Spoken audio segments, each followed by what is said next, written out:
Salmo 33. Giusti briunate d'allegria in lo Signore, allora convene all'uomo diritti. Celebrate l'Eterno con l'arpa, celebratelo con liuto a dece corde. Cantateli un canto nuovo, fate ricuccare i vostri strumenti e le vostre voci. Chi ha parola di un Signore è diritta e tutte le sue opere vanno a compimento con fedeltà. Ama a giustizia e a rettitudine, a benevolenza di un Signore riempie a terra. Il cielo è stato fatto da parola dell'Eterno e tutta la sua armata da un soffio di sua bocca. Raccoglie in una mansa l'acqua di un mare, mette l'abissi in le cisterne. Che tutta la terra temi o Signore, che tutti gli abitanti di un mondo tremino davanti ad Ello, perché dice e a cosa accade, dà ordine e esiste. L'Eterno ringuascia i progetti di nazioni, annulla le intenzioni dei popoli.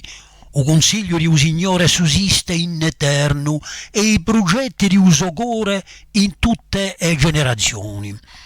Beata nazione che ha per Dio un Signore, beato il popolo che lo sceglie per la sua discendenza.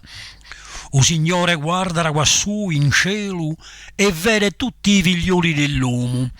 Da un luogo di sua dimora osserva tutti gli abitanti della terra e lui che faccia ad ognuno un sogore che sta attento a tutte le sue azioni.